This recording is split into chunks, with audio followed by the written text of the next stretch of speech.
राधे राधे, हरे कृष्णा, जय श्री राम। दोस्तों, आज की स्टोरी है स्वर्ग के रास्ते में 5 पांडवों में से कब कौन किस पाप के कारण नीचे गिरा। आइए जानते हैं इस पौराणिक कथा के बारे में। महाभारत के युद्ध की समाप्ति के बाद सभी पांडव सशरीर स्वर्ग गए थे। स्वर्ग अर्थात हिमालय के किसी क्षेत्र में जहां इंद्रादि का राज्य था। पांचों पांडव अपना राजपाट परीक्षित को सौंपकर जब स्वर्ग की कठिन यात्रा कर रहे थे, तब इस यात्रा में द्रौपदी भी उनके साथ गई थी।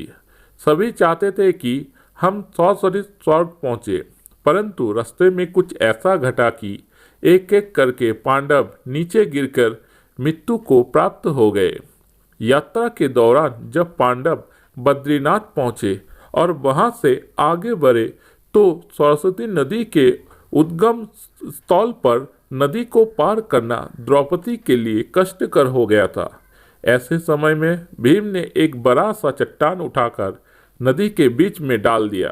द्रौपदी ने इस चट्टान पर चलकर सरस्वती नदी को पार किया था। कहते हैं कि माना गांव में सरस्वती के उद्गम पर आज भी इस चट्टान को देखा जा सकता है।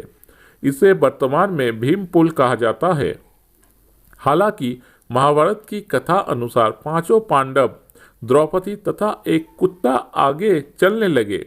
एक जगह द्रौपदी लड़खड़ाकर गिर पड़ी। द्रौपदी को गिरा देख भीम ने युधिष्ठिर से पूछा कि द्रौपदी ने कभी कोई पाप नहीं किया, तो फिर क्या कारण है कि वो नीचे गिर पड़ी।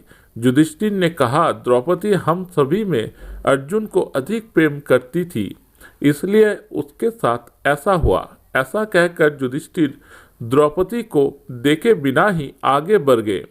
जनश्रुति के अनुसार स्वर्ग यात्रा के दौरान द्रौपदी भीम का सहारा लेकर चलने लगी, लेकिन द्रौपदी भी ज़्यादा दूर नहीं चल पाई और वो भी गिरने लगी।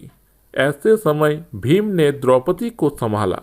उस समय द्रौपदी ने कहा, सभी भाइयों में भीम ने ही मुझे सबसे ज़्यादा प्यार किया है और मैं अगले जन्म में फिर से भीम की पत्नी बनना चाहूँगी।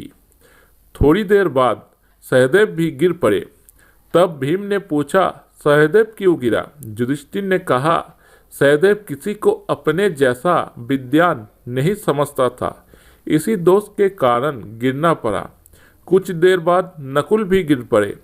भीम के पूछने पर युधिष्ठिर ने बताया कि नकुल को अपने रूप पर बहुत अभिमान था, इसलिए आज इसकी ये गति हुई है। थोड़ी देर बाद अर्जुन भी गिर पड़े। युधिष्ठिर ने भीम से कहा, अर्जुन को अपने पराक्रम पर अभिमान था। अर्जुन ने कहा था कि मैं एक ही दिन में शत्रुओं का नाश कर दूंगा, लेकिन ऐसा कर नहीं पाए। अपने अभिमान के कारण ही अर्जुन की आज ये हालत हुई है। ऐसा कहकर युधिष्ठिर आगे बढ़ गए। थोड़ी आगे चलने पर भीम भी गिर गए। तब भीम ने गिरते वक्त युधिष्ठिर से इसका कारण पूछा, तो उन्होंने बताया कि तुम खाते बहुत थे और अपने बल का झूठा प्रदर्शन करते थे, इसलिए तुम्हें आज भूमि पर गिरना पड़ा।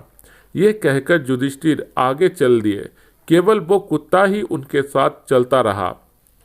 युधिष्ठिर कुछ ही दूर चले थे कि उन्हें स्वर्ग ले जाने के लिए स्वयं देवराज इंद्र अपना रथ लेकर आ गए। तब युधिष्ठिर ने इंद्र से कहा, मेरे भाई और द्रौपदी मार्ग में ही गिर पड़े हैं, वे भी हमारे साथ चले, ऐसी व्यवस्था कीजिए। तब इंद्र ने कहा कि वे सभी शरीर त्याग कर पहले ही स्वर्ग पहुँच चुके हैं, लेकिन आप सशरीर स्वर्ग में जाएंगे।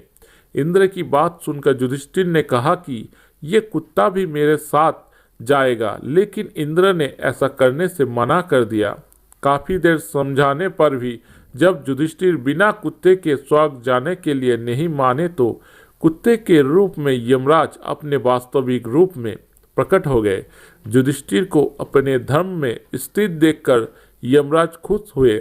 इसके बाद इंद्र और युधिष्ठिर रथ में बैठकर स्वर्ग की ओर निकल पड़े।